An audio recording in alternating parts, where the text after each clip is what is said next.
Good morning, good afternoon, good evening from wherever you are. We're so glad you're here. We being Gary Baker, Giuseppe Magro, and myself. I promise this will be well worth your while. We look forward to your engagement with this new project, Environmental Governance Platform Project of the Governance and Implementation System section.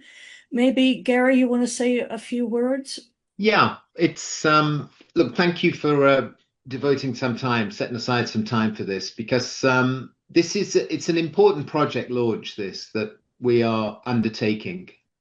Governance implementation, governance platforms, they sound wow, quite tough sledding, but they are so vital and important to so much of the work that we do, and particularly in areas around the world which have much less resource and less developed systems. And the prospect and the potential that we have to try and create a base build system that is going to satisfy and be useful to countries, policymakers, practitioners in many, many areas of the globe, I think makes this a really, really interesting project. The work that's already gone in from Cheryl and Giuseppe is pretty impressive. If you've seen the document that they have produced, the draft document, that lays out an awful lot of work ahead.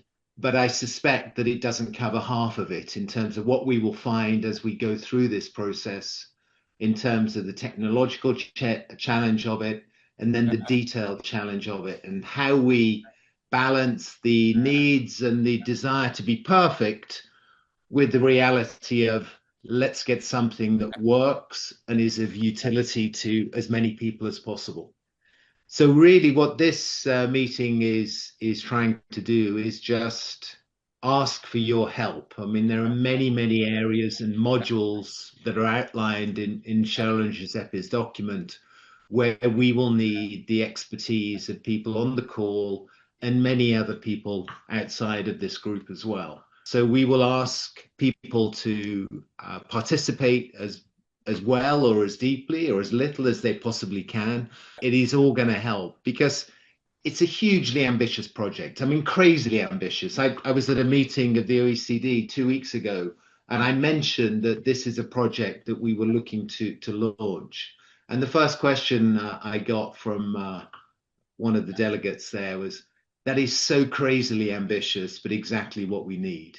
And I think that probably summarizes it. That we are going to find out a lot about what the capability is. The first stage, which has been presented to and signed off by the IAIA board, is that evaluation and feasibility study in terms of what's going to be required, and then also what resources we're going to need to actually get this thing over the line. So there's a lot, as I said, that we will find out in coming weeks and months. And really, it is a very open plea for you to give your time, your thought, your ideas, because the more the merrier when it comes to this. With that, I'll hand back to Cheryl and Giuseppe. And just to say thank you to both of them for stepping up on this, because it really is a very major undertaking, but exactly the type of project that IAIA should be involved with and hoping to deliver in time to come. So back to you, Cheryl. Okay. But if you can think about this as a kind of Wikipedia kind of effort where we're going to tap your expertise, and I promise that if you have that expertise, this will be fun, enjoyable, and not too taxing to contribute. So I promise that we will not be talking at you the whole time. We want you to engage. In fact, you can unmute yourselves because I think it's a manageable group. And when I do use the PowerPoint slides, I'll try to be quick going through them, but please stop us and as we go along. I have in the chat 2 of the 3 spreadsheets we would love you to contribute to. I will be introducing them. With that, I think we're a small enough group. Let's have you introduce yourselves. I'm going to start with Giuseppe introducing himself. And perhaps you can, and of course there's Bridget, who is known to all of you from the IAIA staff leader. I forget your title. Gary's second and right and left hand person. And maybe when you introduce yourselves, say where you're from, but also what your area of expertise is. And then I will tell you how you can contribute that. So Giuseppe, you want to introduce yourself? I'll do myself last. Thank you, Cheryl. Thank you, Gary. Thank you to every one of you. I'm very happy to be here today. As you know, probably you were in IAIA in Bologna, so I was chairing the conference. And after that conference about IAIA and in particular to the artificial intelligence, there was a big interest. Although a lot of people asked us to develop something in order to understand how to apply these incredible guidelines that IAIA produced on artificial intelligence Vabbè, in chiaramente. a community. So the idea, I teach artificial intelligence, and I'm also the president of IAIA in Italy, and I co-chair now with Cheryl this big project. Thanks to Gary, we created a joint, and Cheryl has got an incredible experience in permitting, and now the digital permitting will become something very important. And considering artificial intelligence will be play a role, we have to maintain the most important killer app of IAIA people on board on this process. So we think we are doing something very important, and you are very important to help us in this big challenge. That's the way. But Giuseppe, they're not artificial. And he has somebody working with him that going into that world kicking and screaming, but I'm learning a lot. Anyway, so maybe we start with Salisa. So do I pronounce it right? Salisa? Salisa, yes.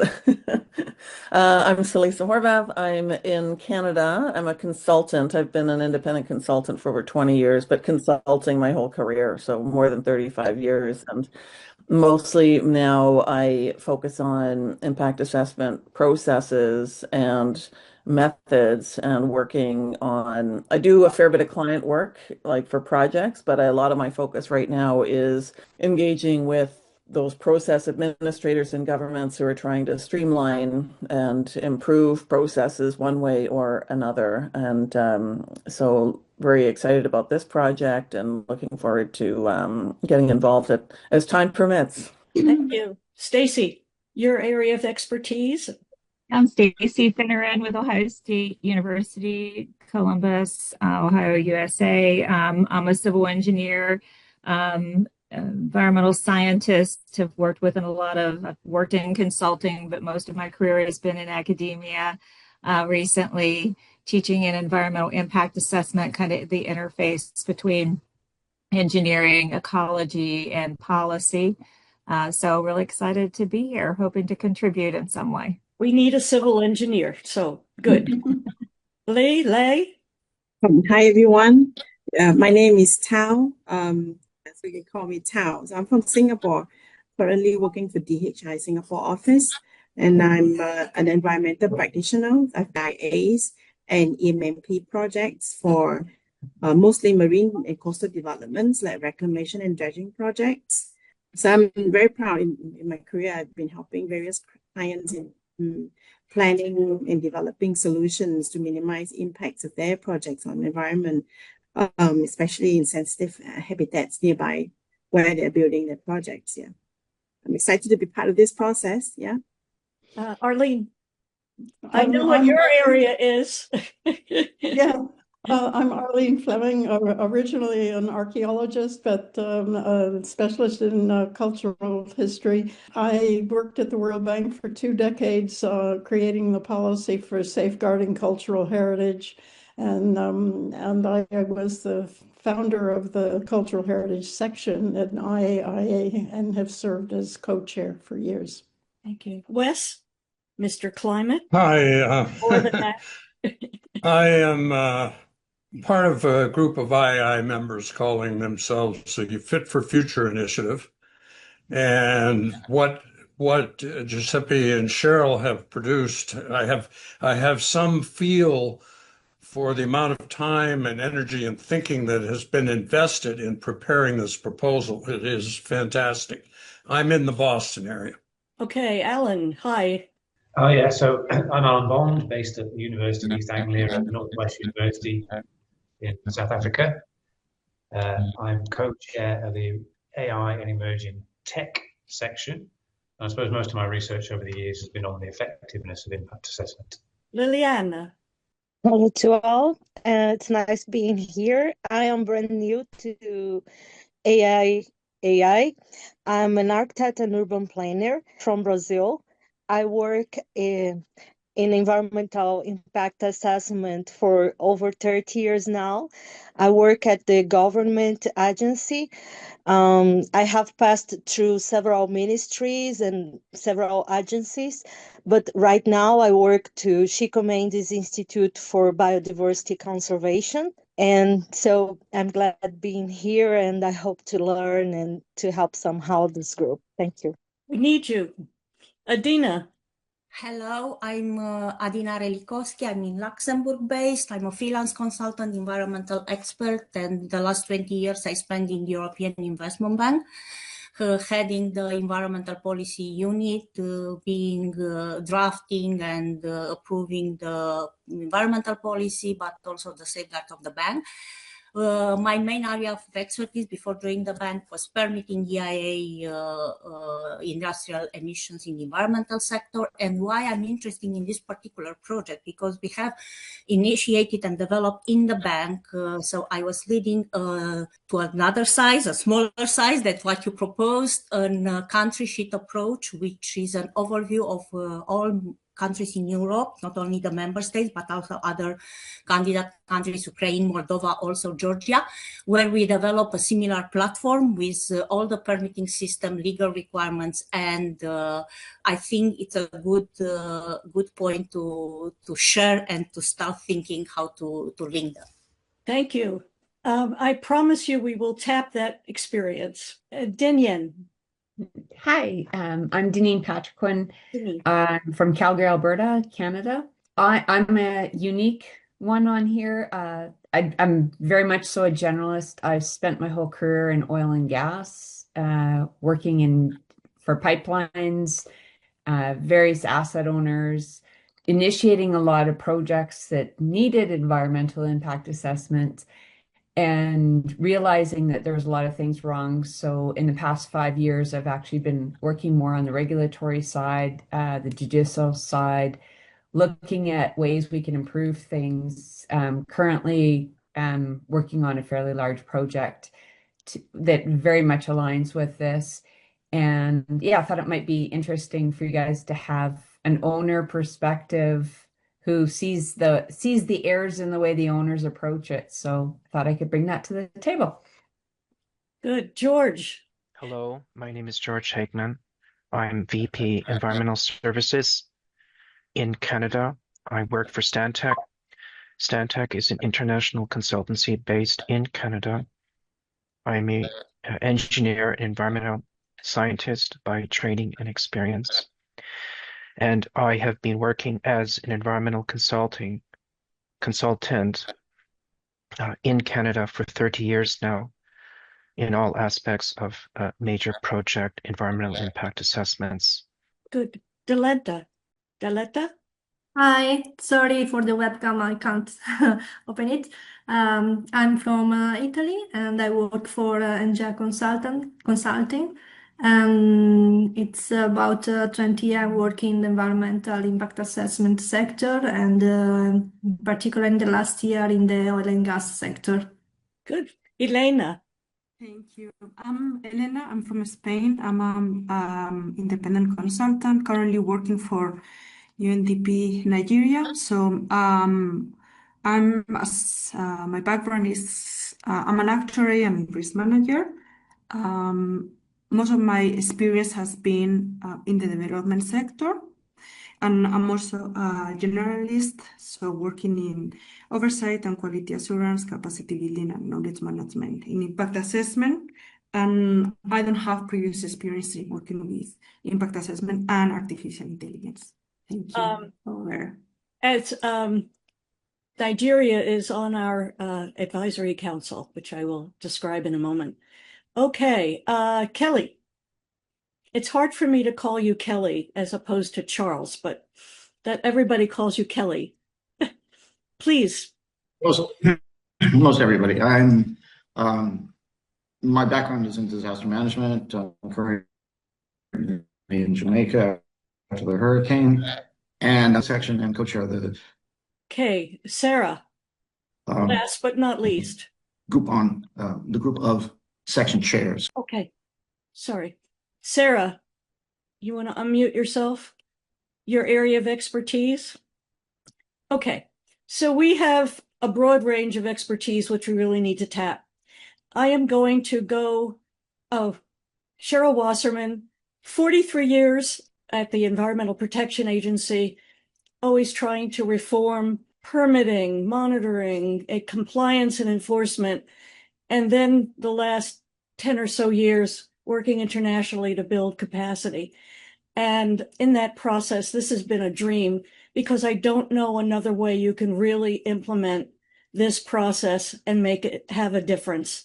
So I started the Governance and Implementation Systems section with the support of the IAIA board, and Giuseppe is a wonderful partner in this, using advances in IT, GIS, and AI to make doing the right thing easier. I'm going to go and share my screen and zip through an overview of the project. And in the meantime, I wonder if you might want to download 2 documents, Excel spreadsheets I put in the chat. I will get to that in a minute. We're talking about the Environmental Governance Platform. Sometimes it will be referred to as the EGP in our modern parlance. I'm going to be going through the proposal and the vision, the need, the attributes, our approach, the advisory council, our phases, the modules, and our next steps. What are we talking about? We are working toward a comprehensive cloud-based environmental platform, environmental and social platform with integrated modules that can be cost-effectively adopted and adapted by sovereign countries and subnational governments. What we're looking for is something that is universal but flexible to accommodate each country's individual program and legal attributes and organizational attributes. We want to make sure that countries can use their own data, policies, and procedures in a manner that's protected. So on the platform, we would only have worldwide data, open sources, and common functions, and then participating countries can use the functions of the platform to implement a more efficient and effective environmental and social impact assessment, permitting, compliance monitoring, and enforcement. So we have the full range of governance functions that will be seamlessly integrated. We're talking about both the internal and external aspects of implementation, and we're looking for efficiency, accountability, and transparency. And as I mentioned, we want to close the gaps. One of the first projects of the Governance and Implementation Systems section was to address compliance monitoring and enforcement for impact assessment related permits and commitments. And we noted that it starts really at the beginning, not the end, in crafting requirements and commitments that are indeed those that you can assess compliance for and enforce. We all know that the function, environmental impact assessment, I keep saying that, environmental and social impact assessment, is under a lot of pressure. The countries need infrastructure investment, not only for economic prosperity and industrial investment, but also to meet the needs for addressing a changing climate. And yet our processes are faulted because of delays, costs, and uncertainties. It's also very difficult to manage a process. It involves so many different institutions and forms of expertise, and you have fragmented institutional responsibilities. So how do you gather all of the contributions and interests of the many agencies of government at all levels, as well as regional and municipal and NGOs and individuals. Data access can be very hard to obtain, and you need it across institutions. The handoff from one function to the next is a point of vulnerability, leading to duplication and a lack of accountability. And the link eventually to ensuring that commitments that have been made that are legally binding are actually complied with through enforcement links. So the opportunity is here now to tap the advances in GIS, IT, and AI, again, to make doing the right thing easier. So we want this platform to deliver accountability, to be dynamic. A lot of countries invest a lot in support systems, and then not only are policies and predictive models changing, but also the hardware and software keeps changing, and that costs to keep up. We want it to be integrated so that we don't have the gaps between one function to the next, and there's consistency across these functions. We want it to be cost effective. Our assumption is that it will be more cost effective for us to collaborate on a system than it is for each country to go it alone. We want it to be secure. We know that there's sensitive data and policies, and people won't trust the system, but also it won't work properly if it can be hacked and if it can be changed by those that have other motives. We need it to be transparent with stakeholder access and public access where appropriate to engage in the process. We need it to be flexible so users can use their own data and alternative policies. We need it to save time. And we know from the experience of the award-winning Hong Kong system that they saved 50% of the time it took before, and they improved its effectiveness. And again, we want it to be scientifically grounded and yield results. We need it to support decisions, provide the kind of intelligence that countries and project proponents and the public need to assess risk, to screen for appropriate levels of environmental review, and we need it to be user-friendly, easy to operate. Our approach is collaborative. We'll be guided by an advisory council, but also we are collaborating with our volunteer professional teams and experts. We're going to build on existing tools and experience. You've heard about some of that. We have a phased development. You heard from Gary that this is a first phase to assess its design and feasibility. We have a modular architecture, and I believe that even if we can't achieve the grand vision, which I think we can achieve, development of each of these modules and the work that goes into it will be enormously useful. And again, your volunteer professional expertise and participation in our teams is essential. Again, the platform idea is to integrate all these various functions. So the advisory council, which will have its first meeting March 5th, will have no more than 20 individuals, and we have them identified and invited. We want them to provide the institutional leadership and strategic guidance that we need. We have a range of countries, those with international best practices and those that are just starting on this journey, as well as those in between that have done work on some parts of this, but not all parts. And even the best practices do not achieve the full range of integration that we're talking about. And the advisory council will be involved from the whole process. We mentioned the channel for mobilizing resources.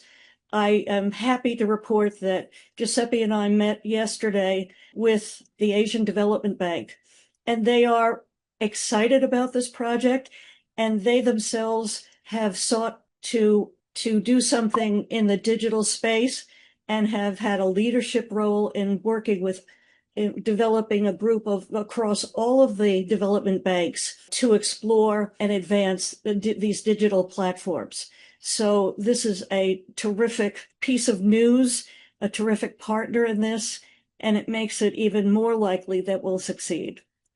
So the first phase, we already achieved board approval. We're in the process of exploring interest. We've created the advisory council, and now we're getting into the real work.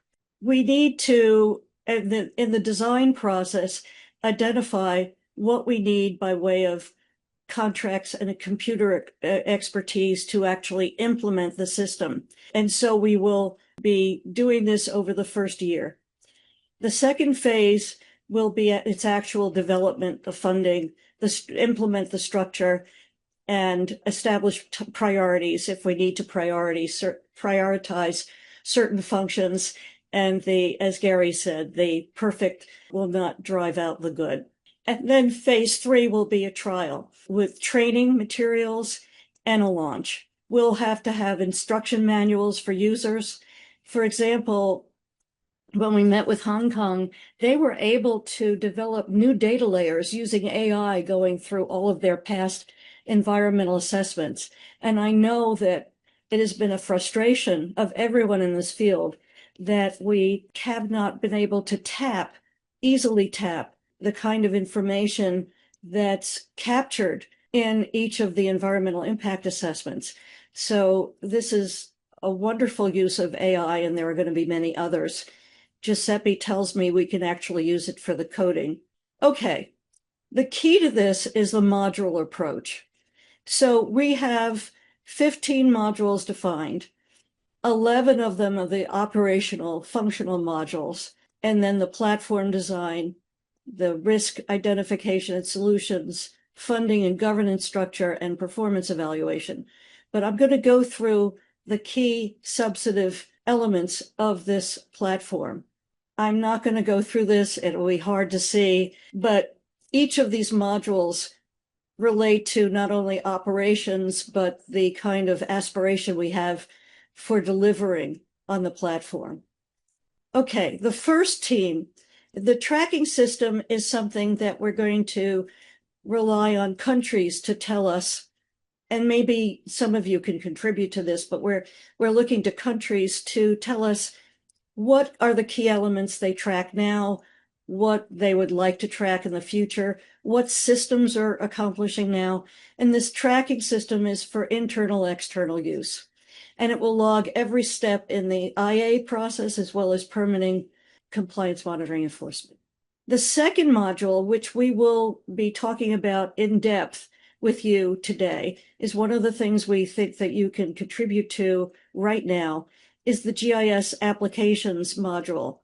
The geospatial tools have evolved enormously from just being able to access data layers, even remotely through web services, and integrate them, analyze them, but also develop 3D model vision of what a proposed project would look like in its environment. The third module is one about project proponents and owners of projects. This will serve to facilitate communications and online application, but also assess whether there are particular problems that have been experienced with projects that have been proposed by the proponent in the past. The next item is the consultant and expert module. This will not only provide information on where expertise can be tapped, but also feed the online application as to who's involved in a project, and also where a country has requirements for certification or training for consultants that can be also managed through this module.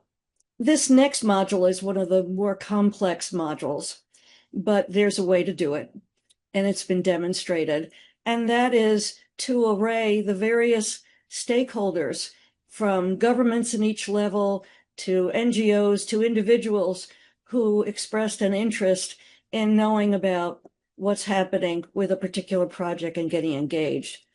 And if you can imagine a matrix with stakeholders on the one side with decisions by the government where and how they will be engaged.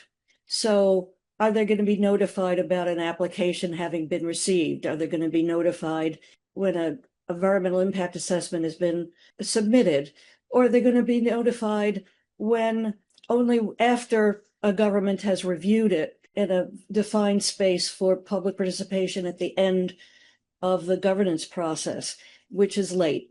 And so countries have different approaches to this. We will accommodate all of them, but it will make it easier to do the right thing and engage the public earlier. Online application and screening module.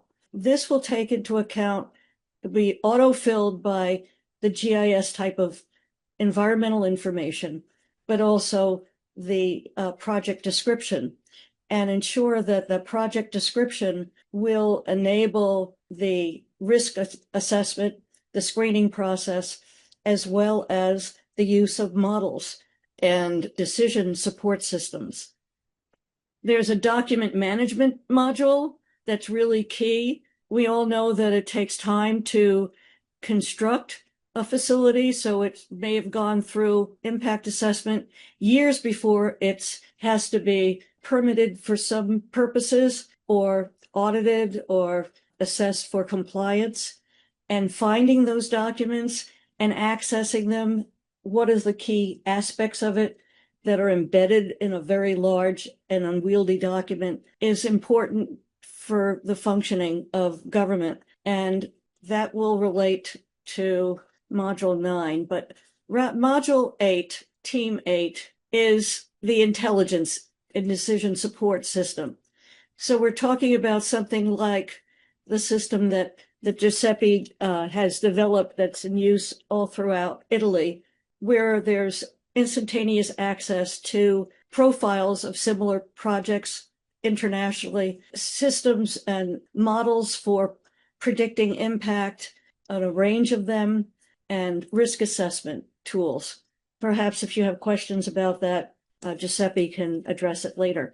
Team 9, which is one of the areas that, let me just say that this module, we're asking for some input from you today, and especially the next one, the measures for permits and IA commitments.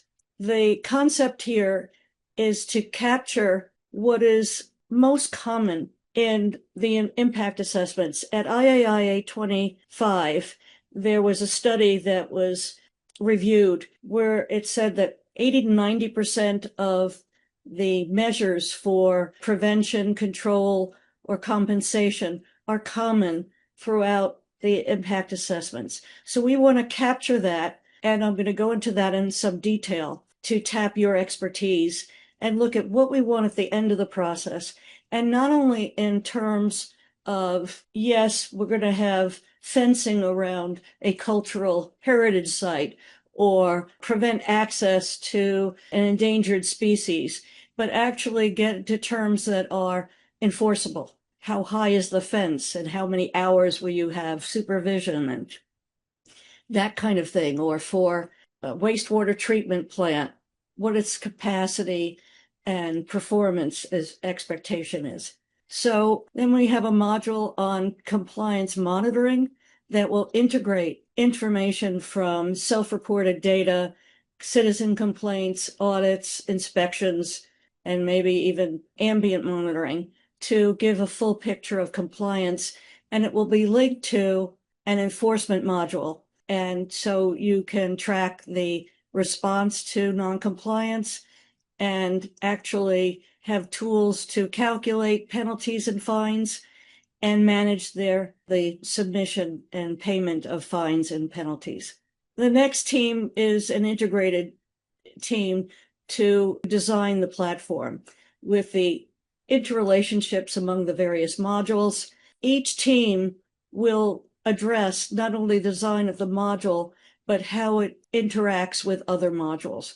So that will feed into Team 12. Now, the rest of them are not functional teams for functional modules, but they're very important. We already talked about the risk of hacking, the protection of privacy.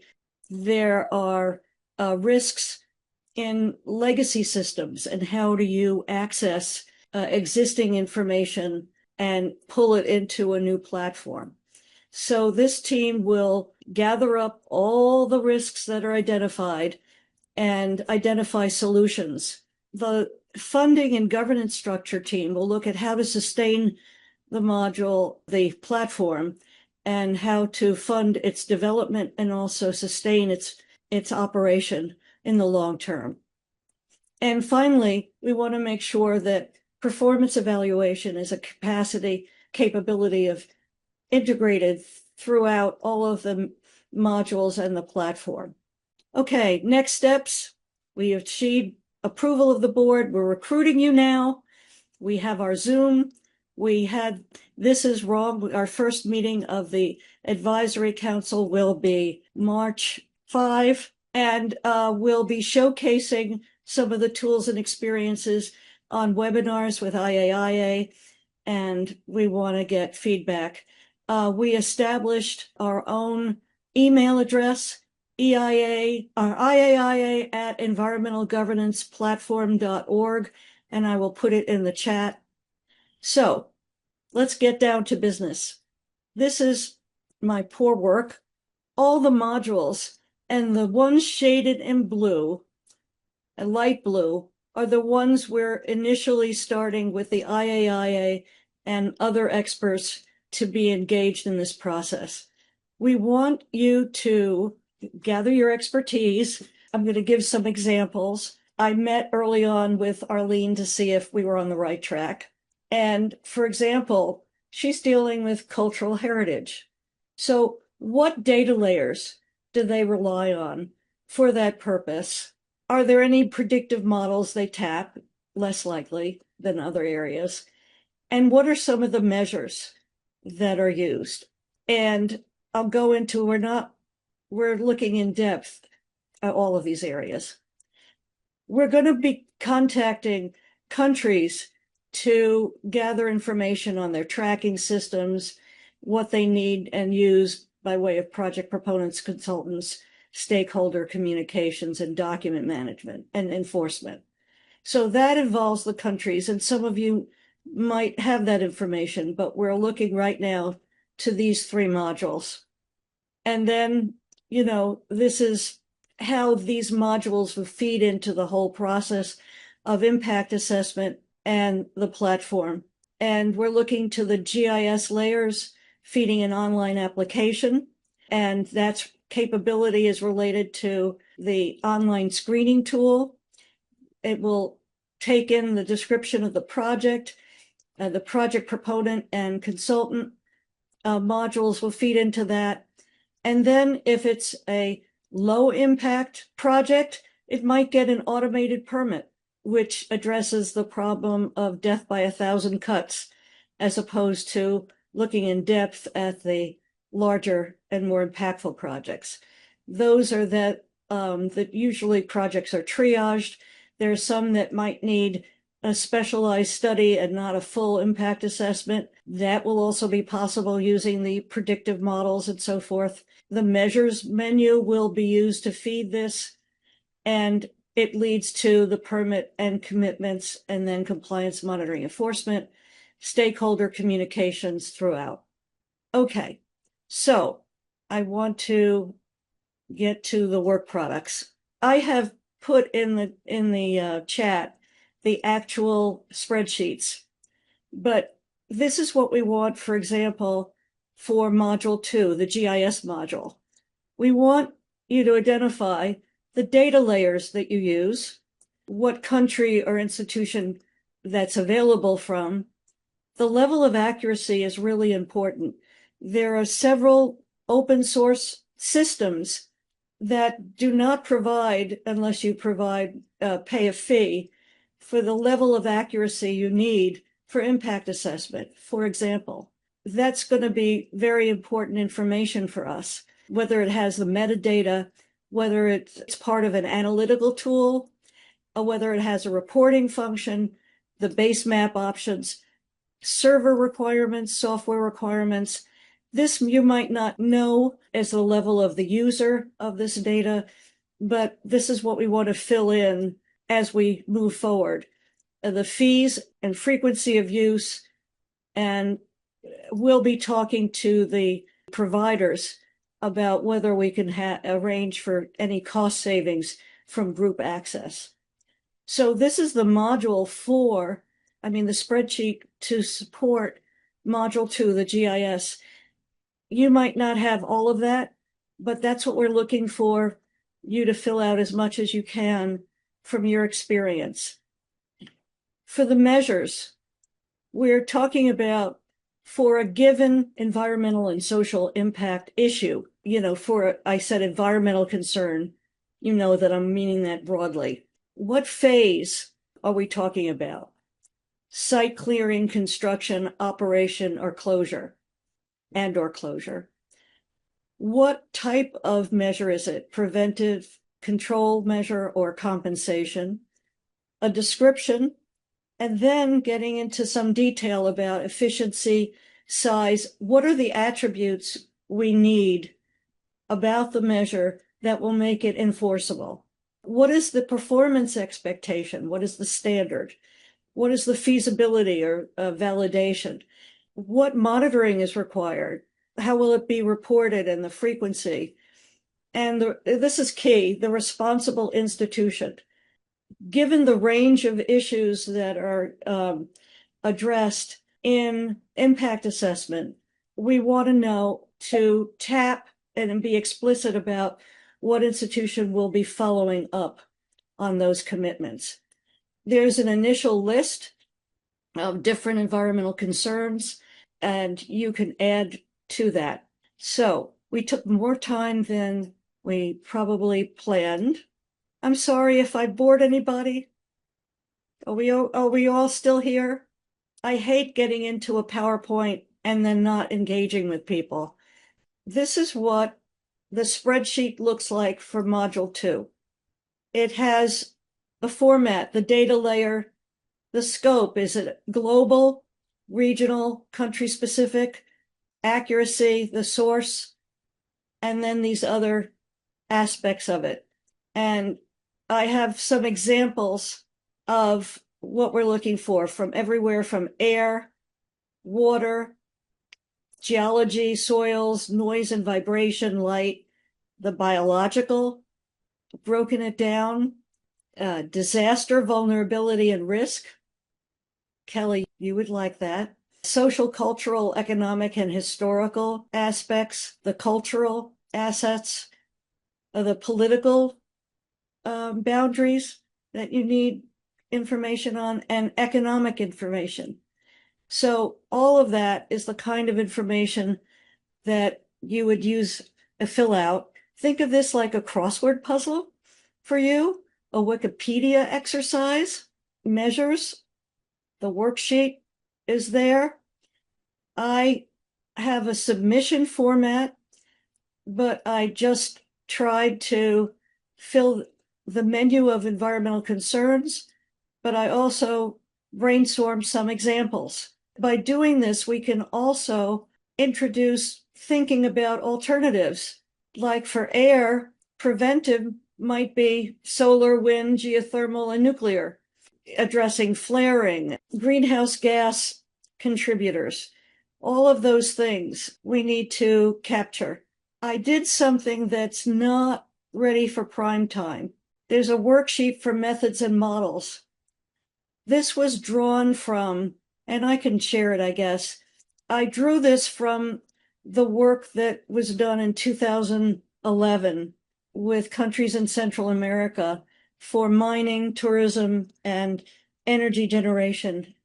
Giuseppe's going to add his modules to this. Some of these might still be in operation, but those that are off the EPA website, it will tell you it doesn't exist anymore. So very sad. Okay, opening it up. Please unmute yourselves. Giuseppe, you want to add anything? Was that clear? Too clear? I think it's clear. Probably there is some problem too for the spreadsheet. I'm reading the chat, so if there are problems with the file, Good. please. Yes. All right, so they're in the chat. Kelly, you said you didn't receive the worksheets. I didn't send them out just yet, and they're here.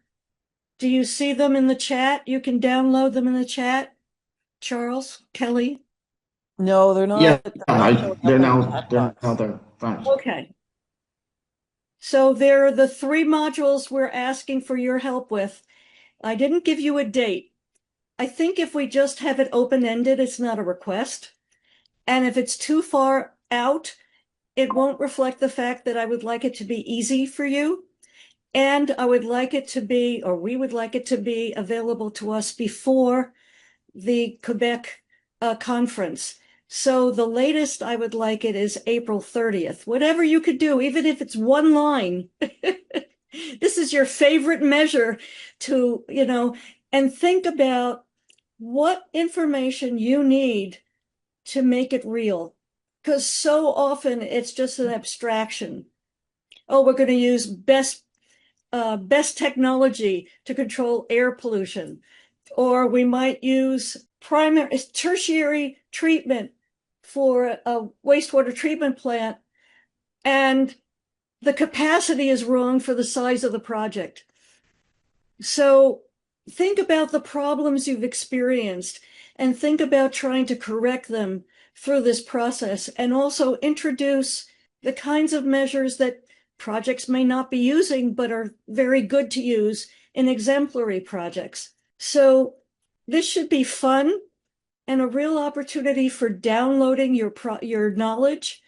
Arlene, in our conversation, she was so thrilled that cultural assets will not get lost in the process, and it will be there in the menu of measures and there in the GIS layers and so forth, and that she feels that this will help her in that regard. For biodiversity, for endangered species, there might be, the option of moving the nest or the population to another habitat. But what makes that successful? What are the performance measures? And what's the timing of that? Do you need to test it? I don't know. I'm asking you as experts. This is your opportunity to capture that kind of nuance in the way you describe the measures. Can I ask a question? Oh, please. Just curious, because it seems like there's 2 streams here. There's sort of best practices as of today and what's been done, but it feels like there's an element. I think I hear you saying that there's an element of, but how can we do it better, more? So how are you differentiating in these spreadsheets, sort of what is aspirational versus what is the norm? Well, I hope we've thought about everything, and let me show you from the spreadsheet. Oh, I'm not showing you right now, but where it says feasibility and validation in the spreadsheet for measures, Yeah. that's where you can put in, this is in the testing phase, or this is aspirational if you want to add something like that. Okay. Questions, comments? Are you on board? Are you going to do this in your area of expertise? I'm going to meet with EPA alumni I think that's where the best taps are for air and water and waste. But you may have that expertise as well. Hi, I have questions. So I understand that you're looking for inputs for module 2 and 9. And 8, if you have that, yes. And 8. I've think just right now, added 8 later. Yeah. Right now, I could see the worksheet for module 8, Tony. I don't see the worksheet. It's the last thing I added, yes. It was added at 9 a.m. my time. I mean, I don't see in the one chat. for 2. Look in the chat. Yeah, yes, I'm looking I at think the it'd be chat. good to just repost them, Cheryl, because I think if people join later, they may not have access to those earlier chats. We see only worksheet for module 8. We don't see the rest. Yeah, we don't see 2 and well, that was the latest one. All right, so let me just do that again, happily. Okay, and you can share this with your colleagues, anybody you want to challenge to contribute. The reason I said that module 8 is not ready, is that Giuseppe is going to be adding the models just that he to consideration about the modular number 8. As you have seen, you find into developing of this process, we have to face the process of permitting, and then each modular system can be developed. And the idea of this project is to develop separately and to create a system by which every nation can contribute and using a modular part or another in order to adapt the system in the maximum flexibility approach. Anyway, the number 8 is so important, especially for IAIA community, because it talks about the data, the models, the tools.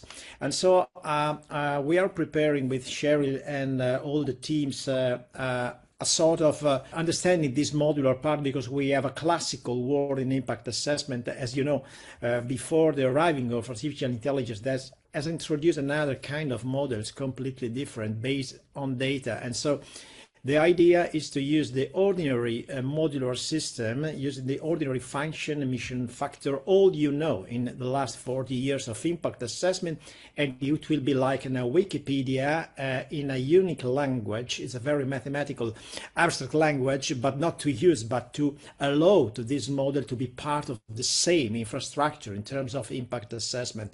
And so the big challenge is to rewrite this model inside a framework so that for each situation, anyone can choose what is the best way to use that model or another, but collecting all the experiences of these last 30 years.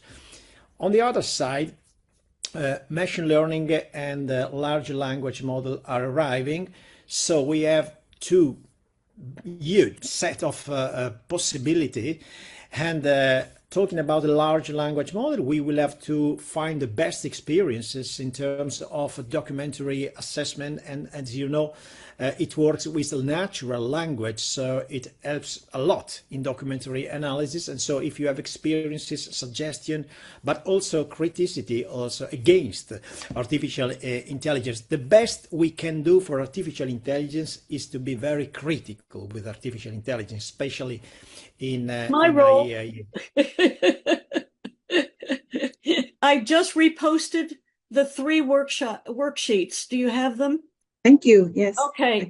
I'm going to now put down the email address that you can use. That then automatically goes to Giuseppe and myself. I apologize that it's so long, but everything else was taken, or $20,000 as opposed to less than 100. So environmentalgovernanceplatform.org. And IAIA means that it's an IAIA project and not the Cheryl and Giuseppe show. Exactly. Okay. That's very important. Oh, there's a mule on. Mule, who are you? Show yourself, please. Are you stubborn? I didn't remember admitting a mule. Yeah, I get a kick out of this. Or he doesn't know its name is Mule. I know, and he or she is probably teased all the time. So, are you going to contribute before April 30th? And the earlier the better, because then we can share some of it amongst ourselves and you can see what's done. I took a stab at some stuff for sedimentation and erosion control. You know, you can use a buffer. You know, there's indigenous species to replant and regrade to the original contours or better contours. You know, there are all these things that you can do. If you're going to have fencing or a wall, what's the extent of the wall? Is it going to be that much or the whole property? Or, you know, so think about what can go wrong. I know I keep saying that, but the what can go wrong little creature is on my shoulder. And believe me, I really firmly believe that this is the only way to have impact assessment be more than a novel, and a very long novel, and to serve the process, even screening, where you come in with a project they shouldn't leave without a permit. And even if they're low impact, they should have a permit so that if they said they're not near where they locate is wrong, and they're near a mangrove and they're destroying the mangrove, they should know what their obligations are for anywhere. It's as simple as what you do with the waste, the human waste, if you have an outhouse, and what you do with your solid waste, and what this can be a little plastic tag that's a permit. But if everybody feels an obligation, then everybody's part of this. And I didn't think of that myself. The then minister in El Salvador said that to me, everybody should feel part of this. And I just ran with that. So think about the possibilities. Let's make them real. The work you're doing is going to last. It's going to be out there and last. And I think that a pull-down menu will help translate from those big documents and be something that can be used throughout the process. Because even the permits that are written, if you take it and write it, put it in a permit, it's not accessible. And you can't relate these features from one type of project to the one project of the same sector to the next, unless you have access to that. So we have to sort of think like a machine and be able to have the machine think like us and do the work for us. Am I talking too much? Please, questions, comments. Raise your hand if you're on board, if you're going to deliver something before April 30th. Raise your hand electronically. I'm pressing on React. I'm going to. Elena, yes. Come on. Others. It's under the React button on Zoom. I love Zoom, by the way, because it also makes me look better. Yes, Teo. Yes, Wes. And Wes, the climate stuff has both the emissions control, the renewables, and the resilience. Liliana, yes. Deneen, yes. Yes. Okay. Cheryl, I put something in the chat about the importance of moving towards taking this kind of work and moving it towards Earth governance that our nation state EIA practices don't match up with how nature operates. And so Giuseppe is well aware of these issues. In looking at AI, it's a potentially very important tool for unifying how we approach all of the planetary boundary conditions. So this is a very ambitious project, and we're kind of running out of time. So one of the important features here is looking at the time horizon that we really need to make this project move quickly. It needs to have the kind of attention that goes beyond our sovereign states, our individual nations. Yes. Yes. Now, what I'm going to ask you to do, this is definitely at the project level that we're talking about. Okay. Yeah. But you can't use these models. Every morning, I'm not sleeping. I'm thinking about each of these modules and complexities and all of that. And what I was thinking about is the fact that a lot of the models for impact need an inventory, an existing inventory. And we're starting with a process that looks at a project proposal submission or a modification. And we need to be able to figure out how to build in not only the legacy information, but the inventory, and how the approved project then fits into the inventory. That's not here yet. And it's exactly the kind of thing that in order to look at a hydrological model, you need to know what is impinging on the stream. I mean, you could look at flows alone, but if you have multiple dams, you need to be able to look at the seasonal stuff. So it's going to get very complicated very fast. At a minimum, from my work with developing countries, they need the tracking system, they need the document management, they need the project proponent module, they need the consultant module, they need the compliance monitoring and enforcement module. The rest of it is they need the measures module. They need the measures module to help them. They need the decision module, the information. They would always ask, well, we just got this kind of project and we've never had one like it. What do you know about that? So they can use that. But when it comes to some of the models, that's going to be difficult if they don't have a legacy infrastructure, rather inventory. I'm sorry, I didn't sleep last night. Now, so as we go along, there might be things that we have to address like that. But I was going to get to answering your point, Wes. I need you to think about what the global systems mean. I mean, we're not tackling everything. We're not doing regional impact assessment. We're not doing strategic impact assessment. We have to have a way of tapping those in the information and decision module. But try to think about what you might want at the project specific level that then relates back to the planetary system impacts. Another way. I agree, Cheryl. That's exactly the problem for us to tackle from the Fit for Future or future focused perspective.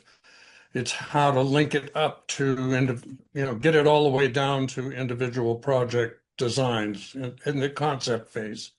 What happens with all of this is that impact assessment is triggered by a decision. And at a project level, there's a decision to be made. Once you get up to the strategic level and the regional level, it's often the failing is it's not related to a decision. In other words, if it is used to then develop regulations or a plan that you have to comply with, that's a decision that you're supporting with the analysis. But there's no action forcing event, and it just becomes an analytical exercise. So what you want to do, as much as possible, is tie these things to action forcing events. I was going to get to something else about what you said about planetary systems, but I've lost it. We'll have to have this conversation another time. Great. I think a lot of us are interested in this linkage.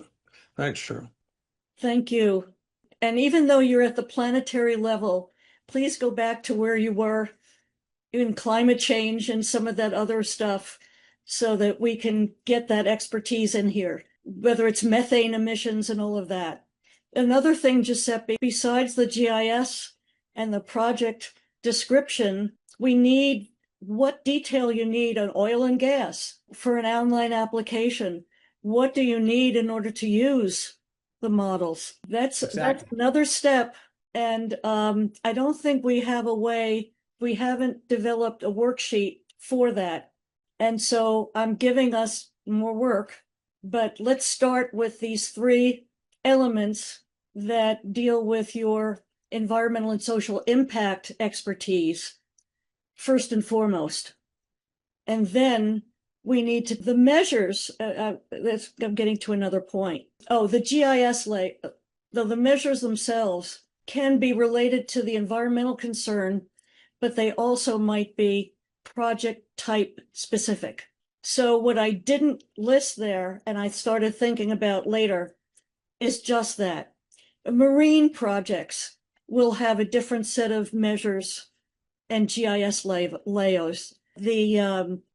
For example, extraction will need the geology, the terrain, but everybody will need slope data, soil type. All right, Stacy. Yeah, Cheryl, as you've been discussing this, something that really struck me is, and I think you talked about it a bit when you talked about reaching out to US EPA folks for the air and perhaps water. There's a tremendous amount of information along these lines at the agency. I'm just thinking in terms of the US at the moment. At the agency level, when you think about what a particular, because of course NEPA targeting the federal agencies, they've been doing this for 50 years. Each agency has its mandate, what aspect of the environment they do absolutely live under the reality of the action forcing procedure, the action forcing mechanism of a particular project. They've built out quite a number at the agency level, like matrices. Like for a given project, U.S. Army Corps of Engineers is going to build a reservoir. And so they have a whole matrix that they go through because they know that they do these things over and over again. And so they've captured it with like early screening all the way down to qualitatively identifying impact type, and then even building out documentation. It's almost like a cookbook, of standard projects that they as an agency are involved in. So I wondered, this seems like there's a tremendous amount of information out there at an agency level that could be mined for this that maybe would be a bit more complete or provide you with a more robust baseline than maybe, I'm not at all against this approach that you're using here, but I'm just kind of wondering about leveraging that, accessing that information and collecting it across U.S. Fish and Wildlife Service, Bureau of Land Management for their permitting for massive solar energy out west, management of wildlife, manatees, wastewater treatment, the Florida Keys, huge project, U.S. Army Corps of Engineers. You see what I'm saying? I'll be quiet and listen to your feedback. Well, two things. Number one, I want to see the potential for AI to fill in the matrix from some of these documents.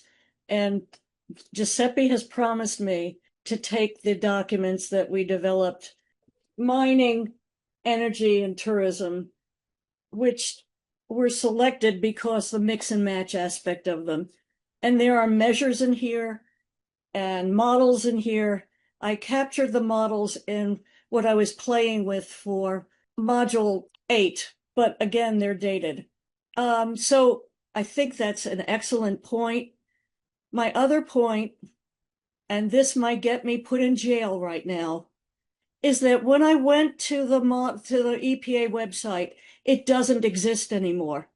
The models that EPA had out there, you cannot get access to it. I don't know whether that still holds for the Corps of Engineers and Fish and Wildlife, but we're in a terrible situation right now in the US from an environmental point of view and others. We don't even have the US on the advisory council. So we're going to have to find different ways of tapping that expertise.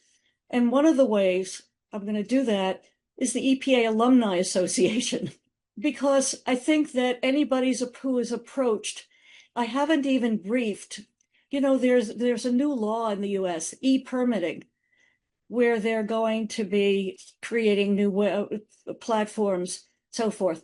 I have been working with surreptitiously and informally with some people, but they're not at this level. So your point is excellent.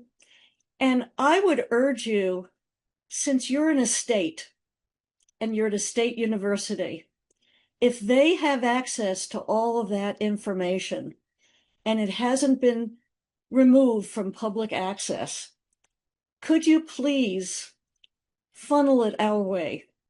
We're maybe in we the can have process a conversation, Cheryl. of Yeah, I have. de-intelligence, removing intelligence.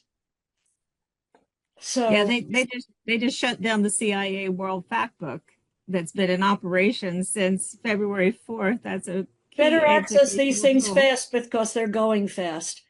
It is really, down. I get excited talking to my colleagues and across the world and from ADB and their wonderful staff there. and EPA staff. It was just incredible. 43 years there, and I never had a boring day. There were ups and downs, certainly, but nothing like this. And it's tragic, and I'm in mourning, and I don't like to think about it. That intelligence is still out there to be tapped.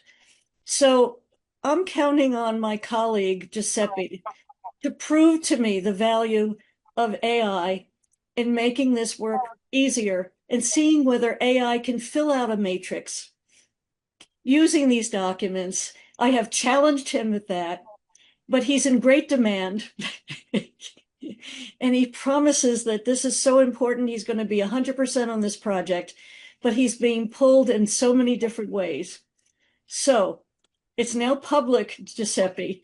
You're going to prove to us. It's a big challenge. Thank you. I believe a lot in artificial intelligence, but also in human one. And if you think that artificial one comes from the natural intelligence, so we are talking about the same. We just have to try not to make disaster in a very general way with artificial intelligence, because and I think that we have a great responsibility. And the idea is to also a big challenge, and IAIA could be really engaged on this, is to monitor the use of artificial intelligence into the permitting system at a worldwide scale in different situations.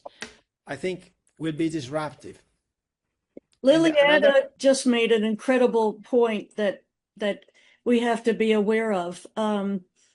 And I'm sorry, I tend to go on and on with these. I'm hoping that I can copy. I will capture the chats before, we will have a recording of this session, and I will capture the chats. But Liliana just was mentioning that a lot of the models were developed by those in the northern countries and by academia, and they're not suitable to the kind of parameters that exist in the southern countries. What I cut and pasted into the worksheet for module 8, which really hasn't been developed, but I cut and pasted from the documents from 2011, had some notation about how it would be used, what it's good for or not good for. All of you will get to comment on everything we're doing, but I think that it's going to be very important in the array of models for various purposes that the cautionary notes be there, as well as the input data that's needed. I think that that's an analysis that Giuseppe and his team will have to do for that module. Exactly. That module I am staying away from because it is so complicated. It needs the mind of Giuseppe and his team. No, it's not in my mind. It's an experiment we have done in Italy in more than 10 years. And it was a very innovative approach. We improved. And what we learned is that these models that are running became not from my mind, not from the mind of IAIA Italian guys, but directly from the use of these tools from people, from consultants, from companies. And the big challenge is to develop the system learning by doing. And so the great challenge is now that we do not want to create something as a product. It's an ecosystem of people collaborating, using tools and sharing experiences. That's the way why it's very important is IAIA, the leading subject to manage this process, because it's a scientific community project and is where science meets governance. What we learned in Italy in particular, we have seen that before the using of this platform, this tool, these permitting platforms, there was a wall between the permitting and the science. So that's the big problem. And now, if you think that it's artificial intelligence to fit the gap, I don't know. I'm sure that we are the pilot, not the co-pilot into war. The pilot are men. The artificial intelligence is a tool and it must remain a tool. That's the challenge. Meantime, every nation needs a unique system of evaluation in terms of if you have to evaluate a company that works with thousands of other companies in very different places in the world, as Gary told you, the ambition is to trace and to really understand how to manage this worldwide evaluation system. Because on a financial perspective, there was Adina that explained us last year. When you have to evaluate a company and you have to evaluate its value chain, what kind of standard do you use?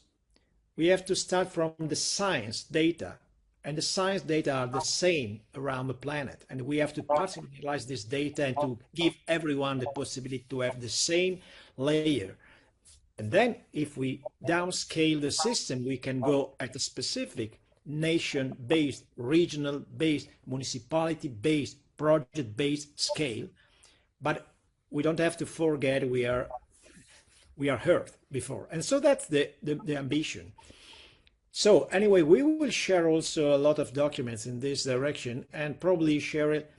We need a drive or a place to share documents because as I saw in the comments, I'm sure that Adina was mentioning a platform, anyone, all these experiences are important to be understood because there is not the best one.